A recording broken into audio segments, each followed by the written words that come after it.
Can everyone see that?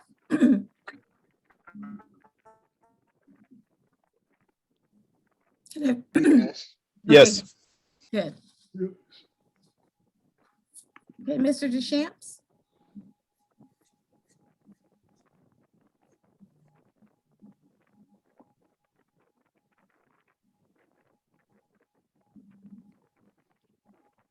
Oh, you're muted.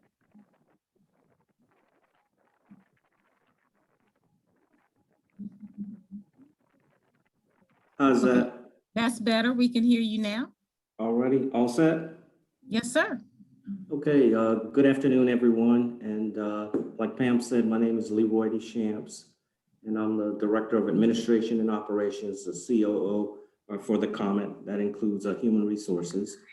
And first of all, I'd just like to personally thank everyone for joining us today for COMET Academy, but personally taking out time from your busy schedule to join us, but also to learn about the COMET and how we function, but more importantly is how we serve the community, which is our ultimate goal. And without that, as you can imagine, it takes the whole organization and the community working together to get that achieved. And what I'll do this afternoon is just briefly go over our organizational chart. I know when you look at there, you probably look, wow, there's a lot of employees, but basically with the COMET, we have about 20 employees really. And that includes down to our customer experience representatives. So when you look at these titles, sometimes they look like a couple of people, but they're only one. But together we work as a team, supporting each other to get the job done. So again, appreciate everyone joining, and I'll just go through this kind of on a high view to give you exposure to how we work. Basically, starting with our board of directors, we have 18 board members, and of those 18 board members, 11 of them are of voting board members, and the other 7 is advisory board members. And basically, the 11 voting board members are made up from the City of Columbia, Richland County, Lexington County, and Richland County Legislative Delegation. And those individuals, they do have to apply, and then they are appointed for a period of time. And sometimes their tenure kind of varied. It could be from 2 to 3 years, or they could get reassigned. And as far as our 7 advisory board members, they would be members from the City of Casey, Town of Springdale, Town of Chapin, Town of West Columbia, or the City of West Columbia, I should say, the Town of Eastover, Town of Irmo, Town of Batesburg, Leedsville, and Lexington County Legislative Delegation. And basically, when you look at all of those different areas, it also represents the different areas that we offer service to.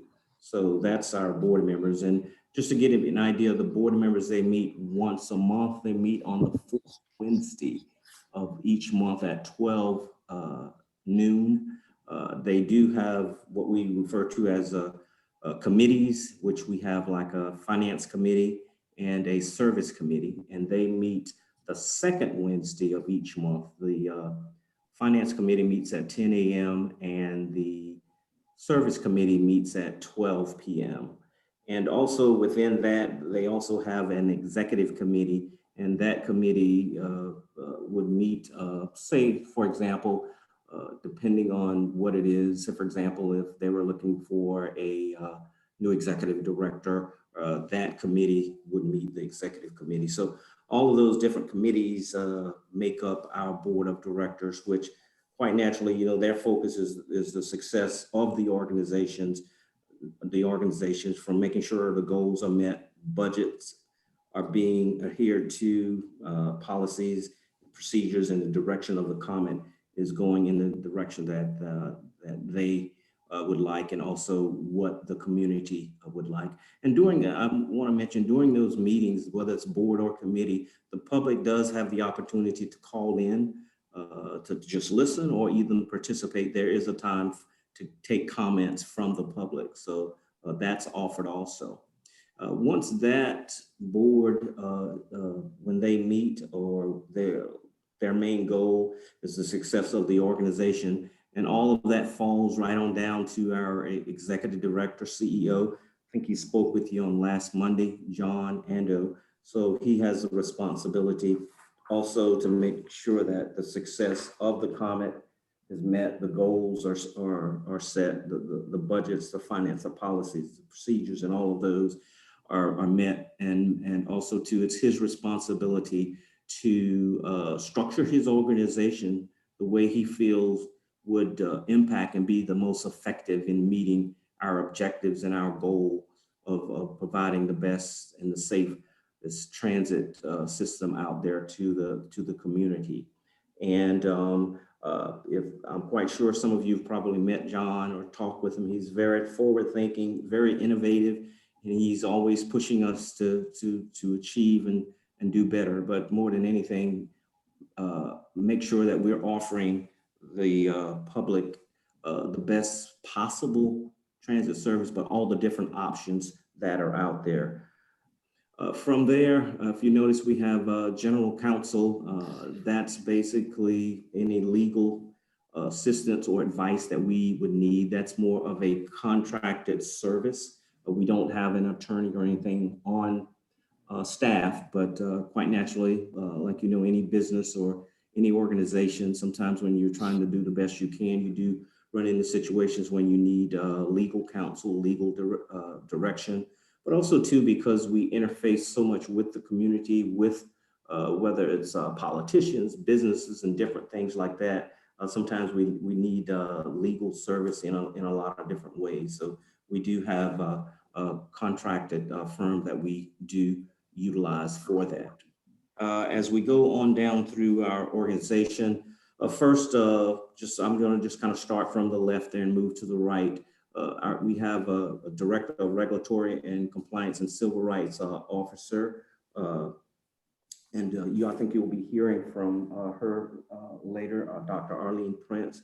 But her positions focus a lot on policies and procedures, as well as overseeing our grants area, regional coordinator, and mobility management personnel, and also acts as a civil rights officer of the COMET. And that's in regards to Title VI, Americans with Disability Act, Equal Employment Opportunity, and Environmental Justice, and Disadvantaged Businesses Enterprises. And if you see there, that's her staff that she directs. And you can imagine from a grants and our regional coordinator manager, there's a lot of responsibilities there, because we do utilize and try to apply for whatever grants that we need for different services and things that we offer. And also our mobility specialist, also which you'll be hearing from later today, Brittany Terry. And we do have one position that we're currently advertising to fill, and that's the compliance specialist position there that you see. Now moving on to the next area, Director of Administration and Operations, COO and Human Resources. I always say I'm the guy on the chart that has about 5 or 6 different personalities. And our staff, they help me stay grounded and everything. But I look at my job quite naturally is very important, and there's no way that I can do it without the assistance of our team. One of the huge responsibilities there is I have responsibility for overseeing our contractor. Our prime contractor is RATP Dev. They're actually responsible for our service. So when you see the buses out there that are running and all the operators that are out there, those are actually our contractor employees. Once we hit the streets, we're all the COMET, but RATP Dev is our prime contractor, and they're responsible for service every day. And it's part of my responsibility, along with the contract compliance and customer service experience manager, to manage them to make sure that they're meeting the obligations of the contract. So we oversee that jointly and make sure that they're meeting all the requirements. And you can imagine that can get challenging at times, but again, it's always things you work together on to improve it. Because like I said, a lot of times when you talk to people about the COMET, they think, okay, all of the operators and everything, they're employees of the COMET per se, but they're not. And like I said, but once we start rolling and functioning and providing service, we're all the COMET, and that's how we want it when it gets to offering that service on the streets. Other things that fall under my responsibility also is our customer experience department, which up until July 2020, we had that department contracted out also, and we decided to bring that in-house. And quite naturally, when I first heard that, it's like, oh, really? Again, together we work to achieve that, and they've been very successful. There's a customer service experience coordinator, Patricia, yeah, just put you here from later also too, and she's the coordinator of the customer service representatives and that department. They've done a great job. They receive a lot of 5 stars, and we definitely appreciate what they do and how they service the organization. Another big part of my responsibility as a director of administration and operation and COO is human resources. I guess you can always have the best systems, the newest buses and everything out there, but if you don't have the right human aspect of it to get that done, then it's not going to be achieved. So human resource is a very important part, because I feel we have to have the personnel that we need at the COMET, and also taking that personnel and really having them focus on making sure the contractor's doing what they're doing. We try to get it right every day, do we? No, but it gives us opportunity to improvement where we come in the next day trying to do the same thing. So that's a huge focus of my area. Right on to the right, we have our Director of Finance and CFO, Rosalind Andrews, which you will be hearing from in the coming weeks. But you can imagine, if you look at that department, their responsibilities is finance, executive administrative activities, function, goals, all the objectives for making sure that we meet our financial goals. You know, they oversee the budgeting process, accounts receivable, accounts payable, general ledger, revenue accounting, financial grant management. So all of those things will fall under Rosalind department. Her staff is made up of another financial accountant, financial office assistant, and also information technology manager. That's also a contracted position, which we have a contract with a IT company to manage that process for us. So it's Rosalind's responsibility to oversee that area. But you can imagine, based on how we operate and how we're financed, a big portion of our funds come from the penny sales tax. So we have to make sure that whatever we're doing or whatever funds that we're utilizing are being utilized in the most efficient way and for the reason that they're supposed to. Rosalind and her department, they get audited every year, and they're always outstanding.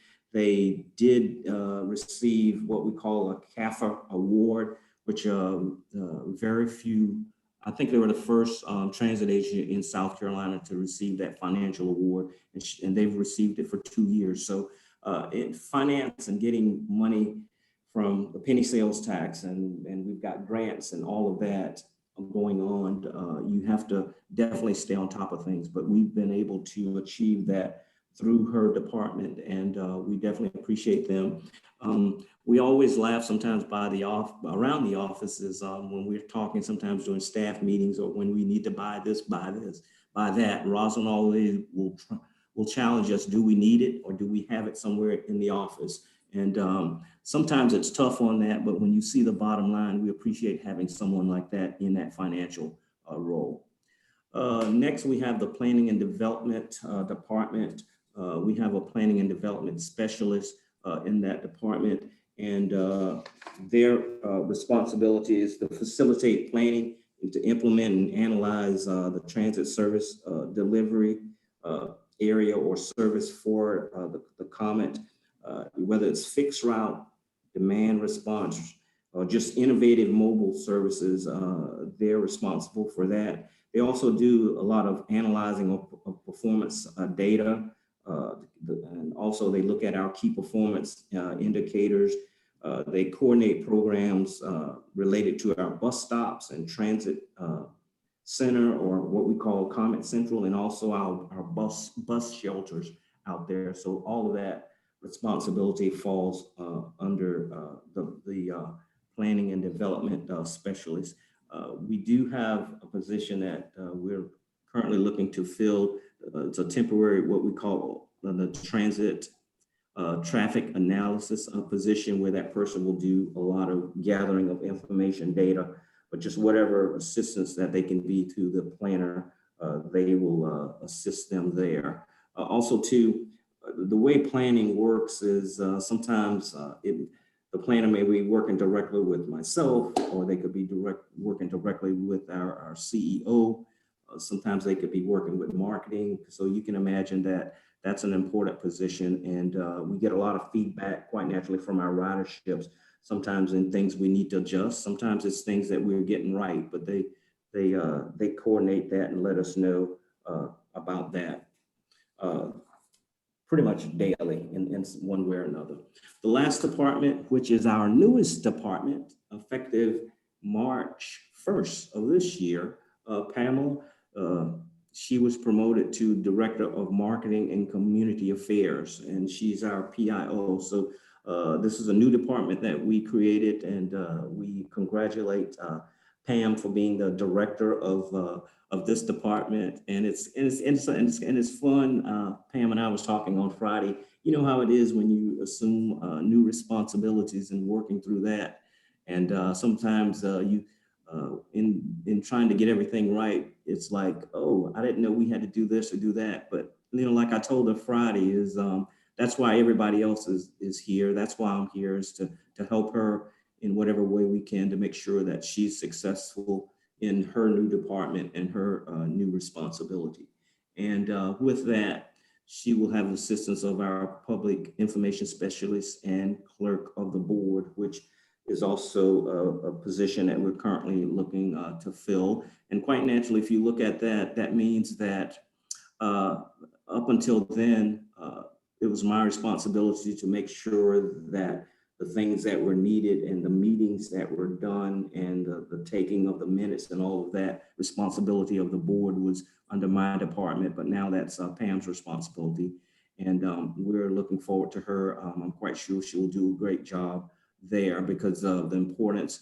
But one thing we found out is that as we grew and how we interact with the customers, the responsibility of just providing a consistent message out to the public and dealing with governmental officials, it was very important to have that department and someone directing that department that can really get out and deliver that consistent message, but also bring that comfort level to the board and to other executives out as far as what the COMET is trying to do and how we're going to accomplish that.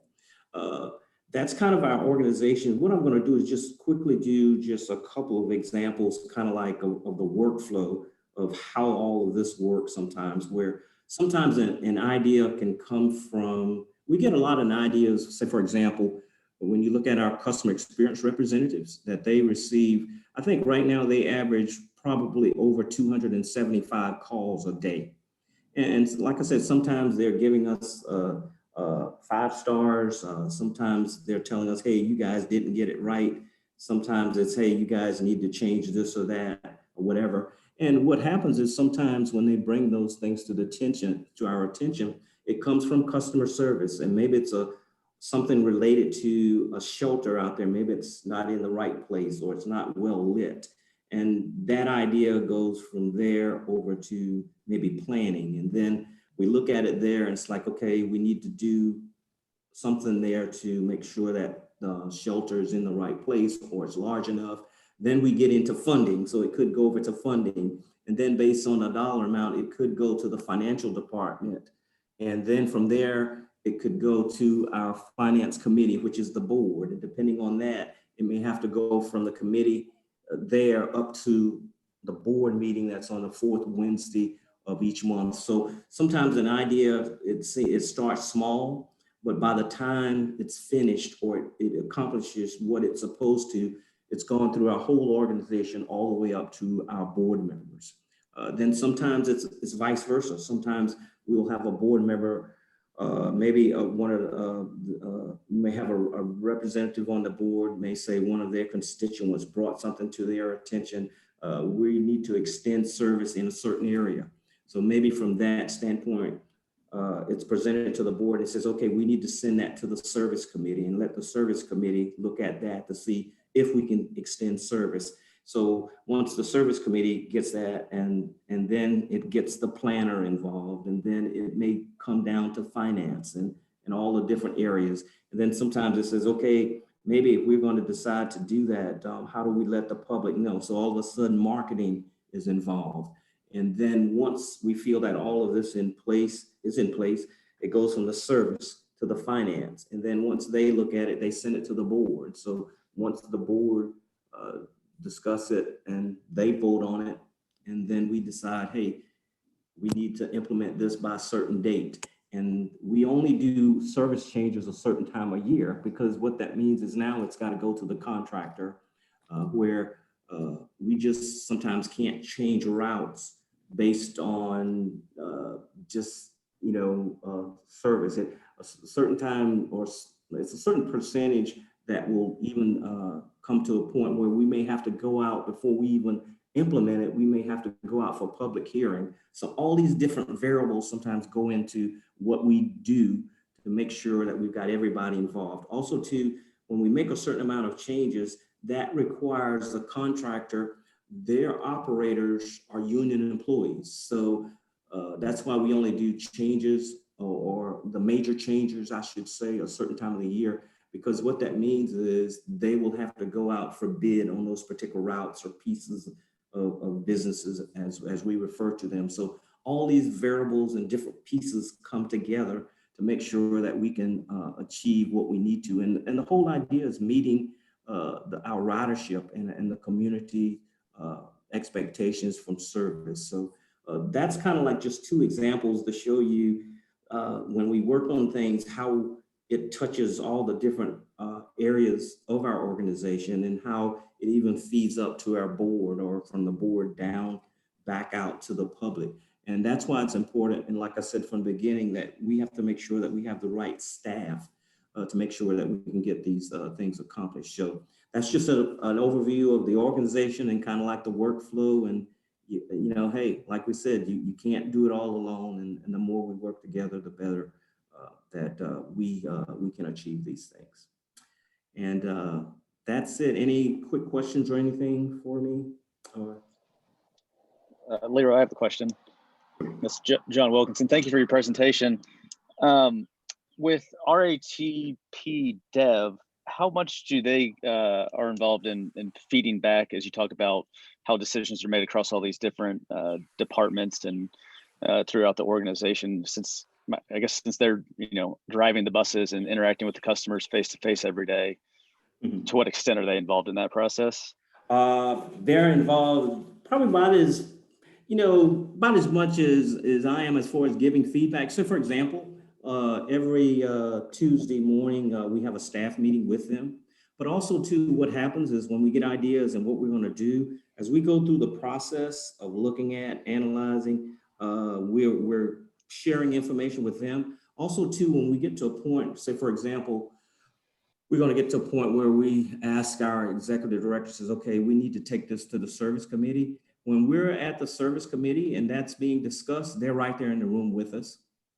Yeah, so they're right there with us. And also too, even when we get to, once it's past the service committee and it goes to the board, they're going to be at the board meeting, because if questions are asked at the service meeting, some are going to be directed directly to us and then to our staff and then to their staff. And the same thing from the board. So we keep them involved through the whole process. And even sometimes we will get information from them that they're feeding to us from the operators that has to go up through this process also. Thank you. Thank you. Any other questions? Okay, if not, I appreciate everybody's time. And again, more than anything, taking out time from your personal schedule to spend with us and learn more about the COMET. So we appreciate you taking part in this. And again, anything we can do to help, let us know. And just appreciate your time. Thanks a lot. Thank you so much, Mr. Deschamps. And I will unshare my screen and I will pull up the next presentation, unless anyone has any questions.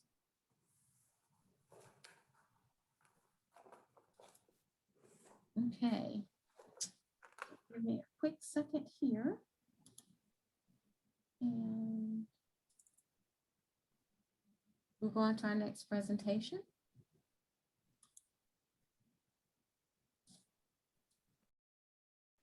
I have a quick question on language. Yeah. Do you call your drivers operators? Is that what I heard? Yeah. Okay.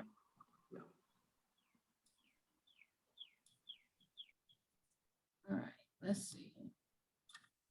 Share screen.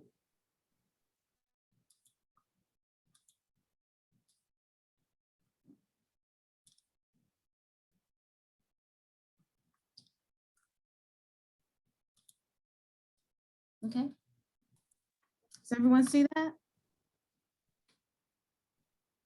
Yes. Okay, perfect. All right. You ready? Yes, ma'am. Okay. Good afternoon, everyone. Again, my name is Patricia Geddes. I am the Customer Experience Coordinator for the COMET Customer Service Department. And thank you so much for having me here, and welcome. We're going to talk a little bit about the Customer Service Department. Okay. Okay, the COMET Customer Service. The purpose of the Customer Service Department is to provide timely and accurate information to customers through the COMET Customer Service Department. Ensuring that customers are provided the most up-to-date information about routes and services.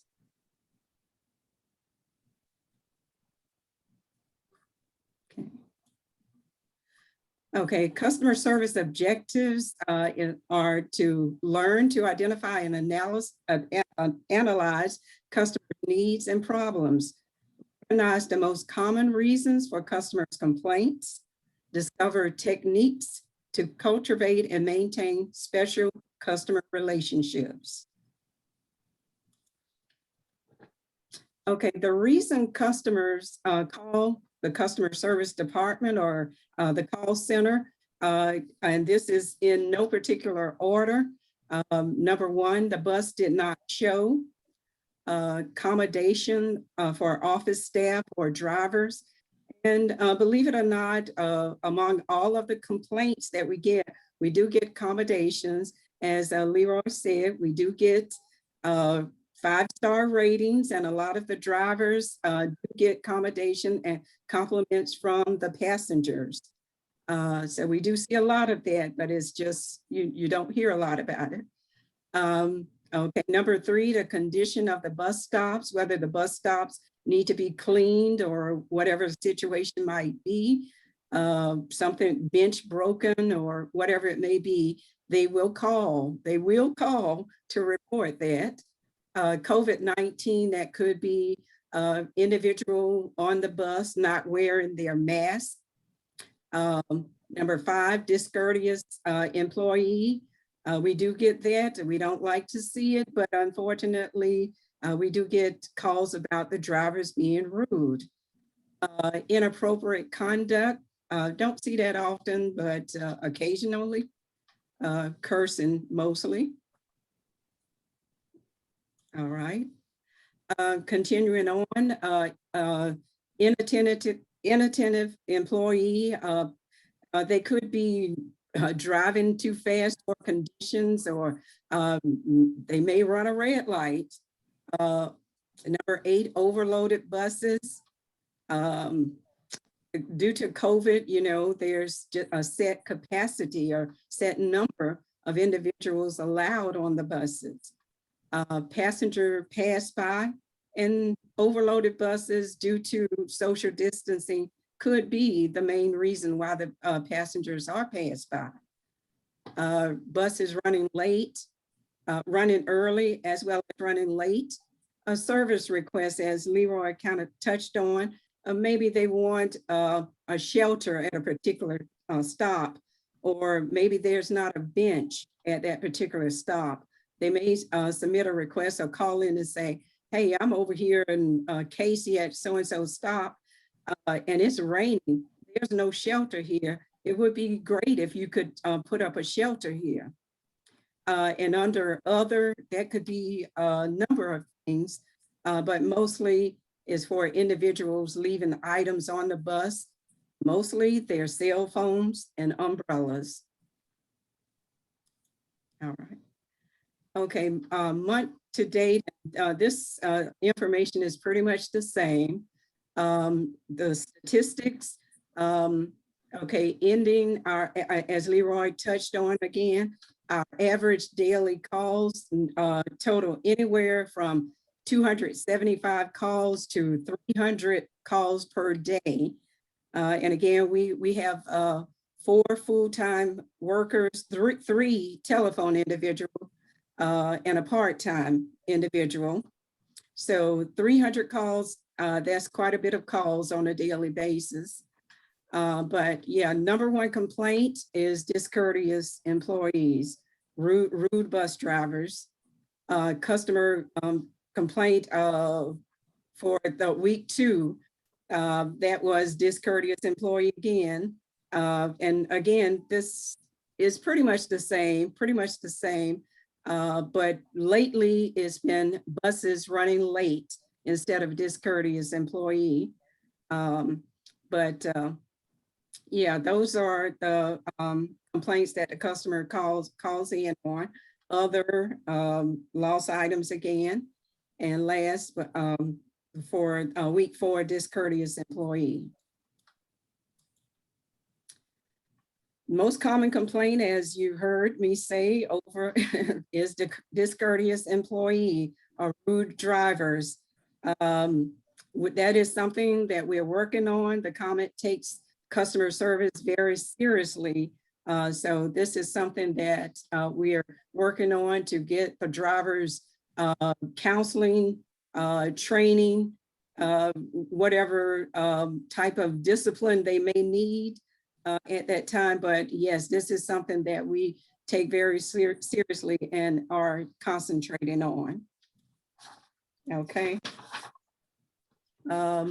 Okay, what is customer service? Okay, we're all customers, right? So we pretty much know what customer service is, what we expect. But customer service is delivering exceptional service that fulfills the customer's need. So that's what customer service is. What are the customer's needs? The customer, me as a customer, maybe not of the COMET, but as a customer in of businesses, I like to be greeted. You don't have to greet me by name, but it depends on the type of business. And, you know, over a period of time, we do, and we have began to recognize voices of customers who call on a regular basis. And we say, well, hello, Miss Laura, how are you doing today? So customers like to be greeted. Customers like to be valued or feel that they're valued. Customers like to be helped. They're calling for a reason. So they're calling to get help. And they want you to listen to them. A lot of times that's pretty much all they're calling for, is just to vent or to be heard. And so it is my job to coach the customer experience reps and how to handle those calls and just to listen with empathy and listen to the customers and respond. Okay, and so that they will feel welcome to call back or feel that they are not bothering us when they call. Feel that they can call us to get the assistance that they need. Okay, teamwork makes the dream work. You've heard that before, and that is so, so true. And again, I'm going to piggyback off what Leroy said previously. We cannot do it alone. We work with each department, from customer service to dispatch. Oh goodness, how we depend on dispatch, to transit. What we call the transit is COMET Central at the corner of Laurel and Sumter Streets, to the bus drivers, to operations, to administration, to DART. We all work together as one team with one goal in mind, and that is customer satisfaction. Okay, well, I hope I've explained to you and given you an insight on what we do, the types of calls that we customer service. So thank you for calling the COMET. Hopefully I have answered all of your questions. Have a great day. Thank you, Patricia. Does anyone have any questions for her? I have a quick question, Patricia. Thank you for your presentation as well. It sounds like you've got the right approach to customer service. Are you, when you get a complaint for whatever reason, somebody going too fast or early or late or rude, are you able to tie that back to a route and a driver? Yes, by probing, asking the customer, certain information, and we enter that into the for transit system, that we enter that, so it goes to the appropriate management for again, consultation, discipline, or however they handle that situation. Okay, great, thank you. Okay. Any other questions? Okay. Thank you for that. Thank you. Next, we will have accessible mobility for all, that's civil rights and the mobility programs. Yes. We'll be hearing from Dr. Arlene Prince and from Brittany Terry. Okay. Pam, do you have it set up so that I can share? I can. Yeah, because I was going to share for us. I just want to make sure I have the option, because I know that sometimes if the host doesn't let you do it. Actually, I'm doing it now, so I think I got it. Okay. And then let me go ahead and go into the PowerPoint itself and put it on showing for us. Okay, we're good to go now. Arlene, just let me know verbally when I can change this slide. Okay, thank you so much. I would just like to commend everyone who's participating in the COMET Academy. One of the things that I can remember about 3 years ago when I first started with the agency, on my very first day, I was informed that the COMET Academy was getting started on my first day, and I was asked to participate. So I agreed to participate, and it was a great learning experience for me. And it gave me a lot of good information as someone who was new to the agency. So like I say, I commend all of you for taking the opportunity to participate in the COMET Academy. As Brittany stated earlier, we're going to talk about accessibility, mobility for all, or accessible mobility for all. And Brittany, you can go to the next slide.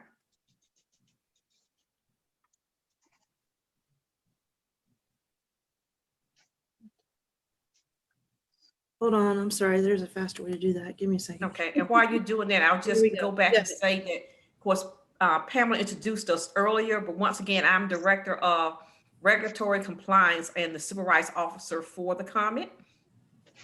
And Brittany works with us with one of our contractors, APA South Carolina, and she oversees all of our mobility management initiatives. Mhm. When we talk about mobility for all, it has a lot to do with the one of our federal regulations, which is Title VI, which is a federal law that applies to recipients and subrecipients that receive federal financial assistance, and these include states, local governments, and transit providers. Now, the Title VI regulation was proposed by President John F. Kennedy in 1963, but it wasn't signed until a year later on July 2nd, 1964, and it was signed by President Lyndon B. Johnson. Title VI of the Civil Rights Act of 1964 basically states that, and I'm gonna read it to you verbatim: no person in the United States shall, on the grounds of race, color, or national origin, be excluded from participation in, be denied the benefits of, or be subjected to discrimination under any program or activity receiving federal financial assistance. And this is in a nutshell, basically what the Title VI program is all about. And if you go to the next slide, Brittany, we want to talk a little bit about how Title VI impacts the COMET. As I stated earlier, that this program applies to individuals that receive federal financial assistance. Well, the COMET receives federal financial assistance from the Federal Transit Administration, and we are responsible for creating programs that are tied back to Title VI, which includes the Title VI program itself, the American with Disabilities Act, and the Disadvantaged Business Enterprise Program.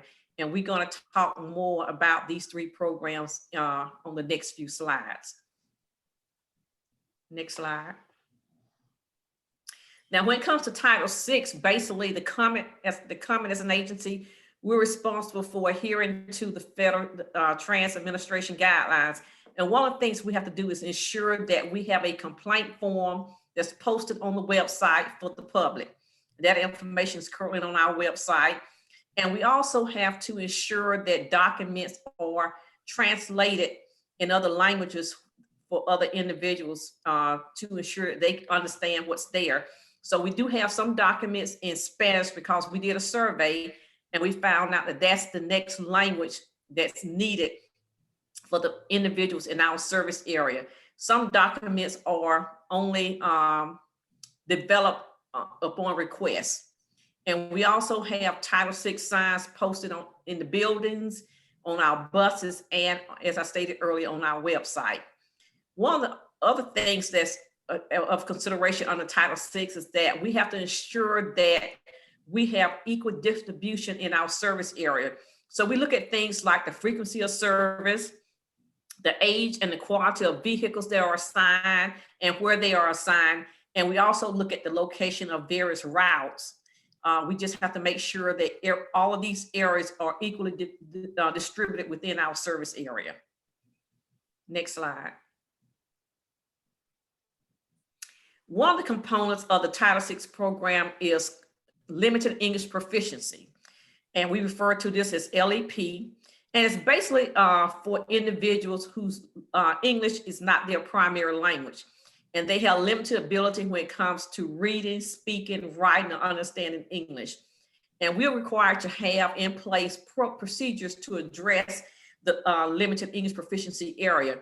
And what we have been doing, because since our contractor has primary, or we'll say more face-to-face interaction with our customers, we have involved them in this process when it comes to implementation of procedures of what we can do to ensure that we are well prepared in case we run into or encounter any customer who do not speak English very well. So we currently have in place we are working with a contractor, Language Line Solutions, and they provide interpretation services.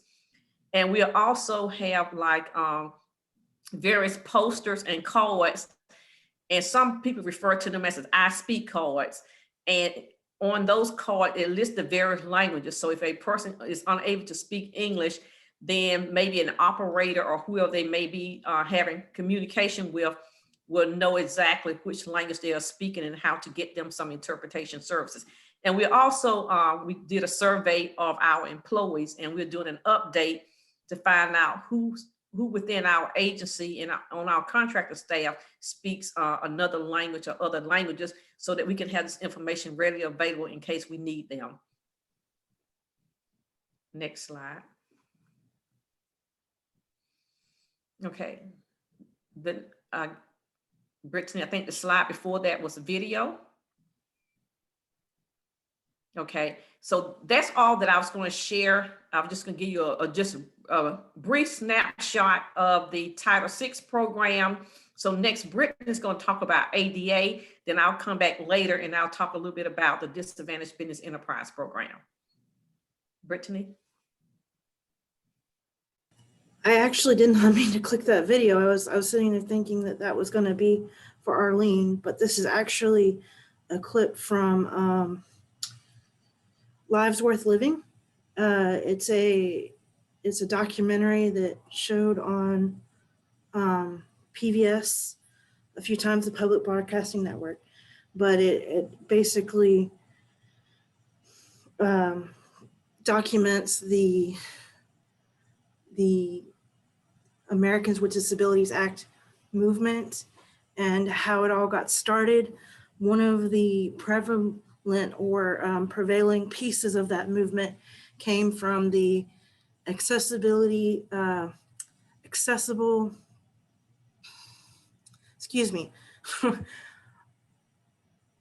Americans Disabled for Accessible Public Transit, or ADAPT, in the mid to late 80s. They saw the movement as important for establishing accessible public transportation, because individuals with disabilities, some of them needed the public transportation in their local area, and it wasn't designed for them. And so they started several different demonstrations to get that design, or allow for that design to be available to them. This is just a very wordy requirement from the federal circular, if you will, for the Americans with Disabilities Act, that basically mentions that anytime there is a fixed route, there has to be a comparable paratransit service. And so that's where we have the ADA paratransit service come into play. And we do actually in our system now have something known as flex routes, also referred to as reflex routes, that are public paratransit, but ADA paratransit is serviced by our DART services. And the fun thing to note is that DART service is of course determined by where those fixed routes go, but it's only the fixed routes. It's not express routes. It's not, flex routes or deviated fixed routes. There's a lot of different types of transit, and for ADA paratransit, you always see that accompany a fixed route, because the idea is that not everybody can use the fixed route due to having to find the stops and things and just coordinate and plan their trip. And so travel training, which is a part of the mobility management piece of things, is something that I oversee as a mobility management specialist. And one of the things that Arlene was speaking to with the limited English proficiency, that ties into some of what I do. I've done pictorials in the past for individuals. I actually composed one for an individual who spoke Ukrainian. And that actually helped her to get a concept of what she needed to do to use the bus. I ended up using Google Translator. So the translation wasn't that great, but it was well enough for her to be able to figure out how to use the bus. And of course, some of the benefits of travel training include the idea that you have an increased access to different programs. You have a variety of different transit you can use once you become aware of how to use that transit. And of course, not everybody with a disability is going to be able to use every type of transit, but the idea is that as they learn about the different types of transit, it actually becomes more cost effective for them as well as for the transit agency. A DART trip can cost $25, whereas we're only allowed by federal regulation tied in with the ADA to charge $4, which is the twice the amount of the base fare. So in interest of trying to keep in time with this, I'm just going to go through the list of kind of the different programs that I've helped to put into action and I'm currently overseeing, and then some of the things the COMET is doing, and then hand it back over to Arlene. But we have VTRIP, or the Volunteer Transportation Reimbursement Program, which is a program that allows for an individual who lives outside of the COMET service area. And when I say the COMET service area, I'm also including the DART service area, which is that 3/4 of a mile away from the bus stop. That's the minimum required service area. A transit agency can choose to extend it. And then that particular, for that particular program, the VTRIP, you would receive funds to pay a volunteer driver, a neighbor, a friend. It cannot be a family member, unfortunately, the mileage of that. So up to 100 miles at the reimbursement rate of 58 cents, which was the federal reimbursement rate at the time of the development. And then of course, that cap for that reimbursement is $58.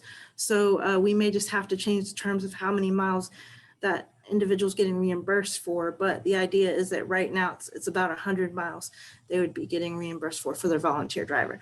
That money would go directly to the rider to give to their driver, to take away from the liability of having to supervise the drivers on the transit agency's end. And then the pickup program is where an individual can select a ride service or vendor and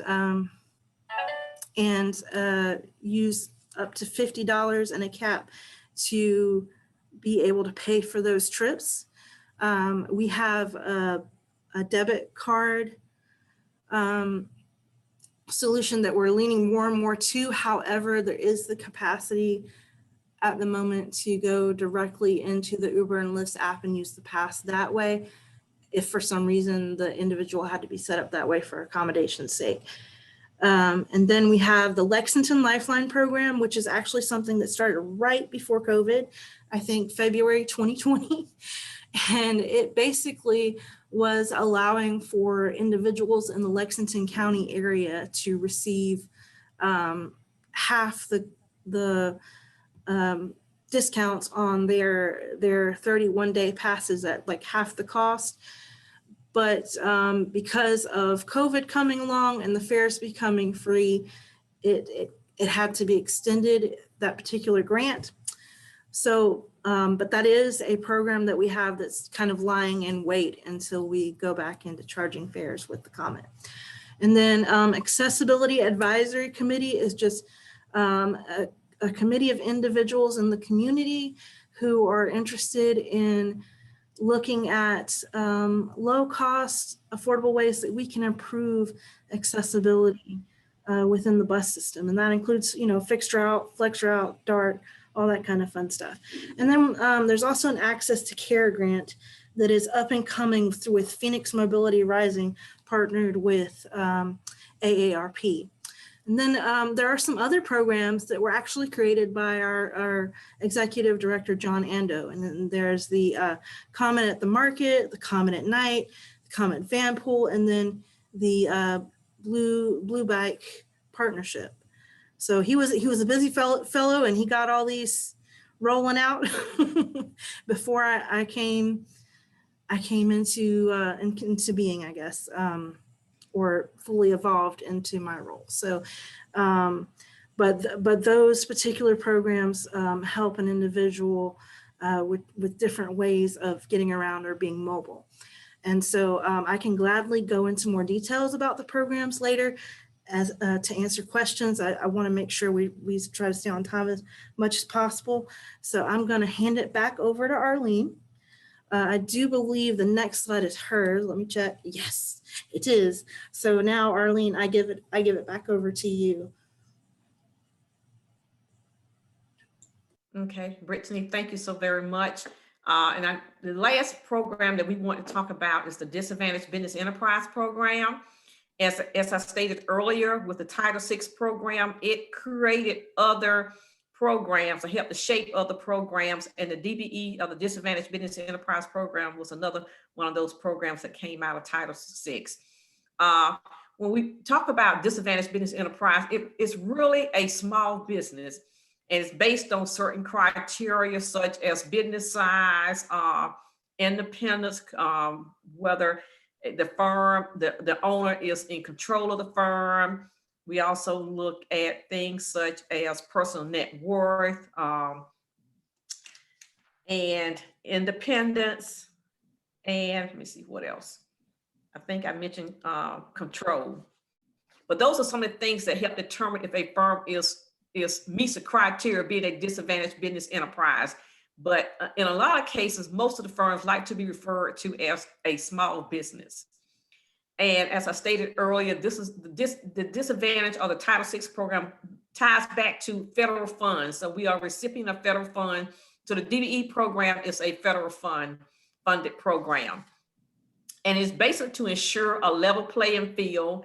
And as I mentioned earlier, it refers to small businesses that compete on transportation contracts. Now, we're required to establish a DBE goal, and I'm going to talk a little bit about that a little bit later, but these are some of the components of the Disadvantaged Business Enterprise Program. Next slide, Brittany. Another criteria for being a disadvantaged business enterprise is you have to be socially disadvantaged. And I have on the screen several groups of individuals that are considered to be socially disadvantaged. And this is based on the USDOT's definition. Is women, Black Americans, Hispanic Americans, Native Americans, Asian Pacific Americans, subcontinent Asian Americans, and other minorities found to be disadvantaged by the SBA. And for this last bullet, other minorities found to be disadvantaged, one of the categories I have seen has been individuals who may have a disability, have been someone that has been certified as a disadvantaged business enterprise, but they have to prove that they are disadvantaged to be certified as a DBE. I think the next slide is a video, and it's very short, so we're going to show that. Then I have one more slide, then we'll be finished for this evening, because I know that we're on a time schedule. So Brittany, can you start the video? I clicked it, so we're just waiting for it to get loaded up. Okay.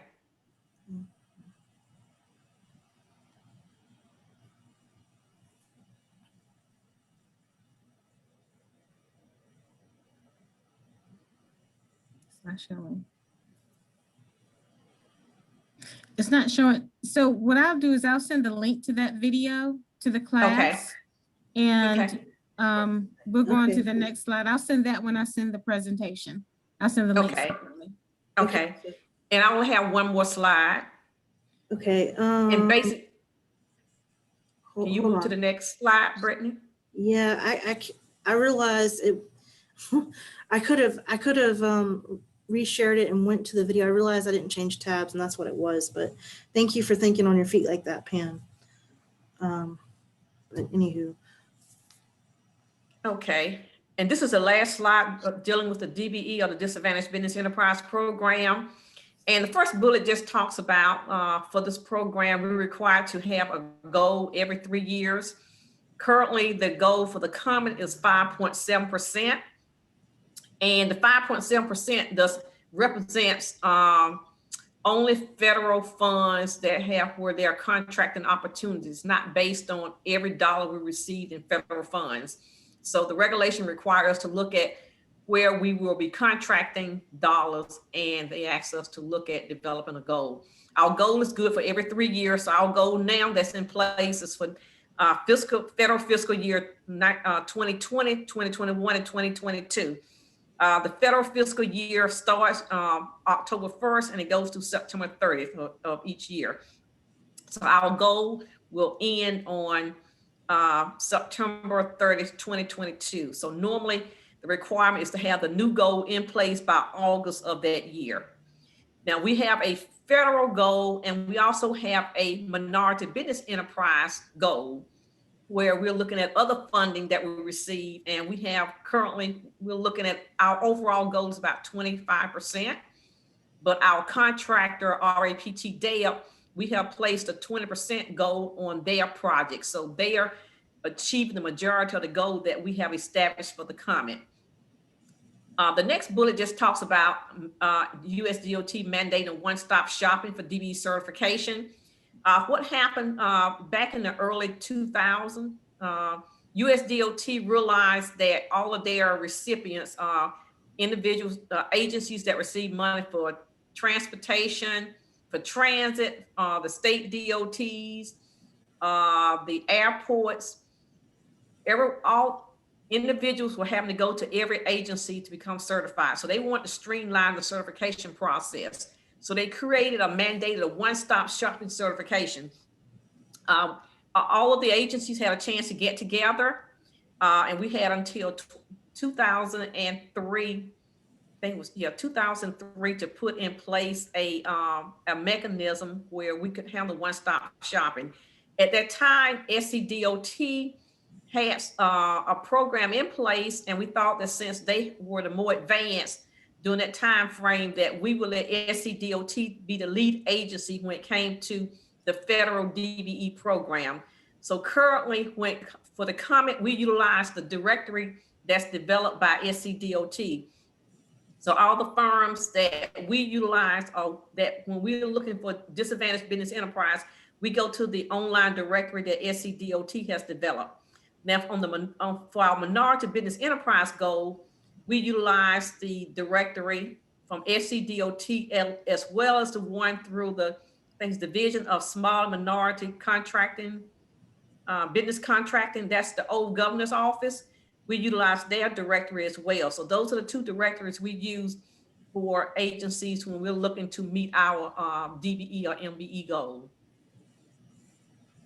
And currently, as of December of 2020, we have 23 firms, either they work directly with the COMET or through our contractor that has a DBE goal.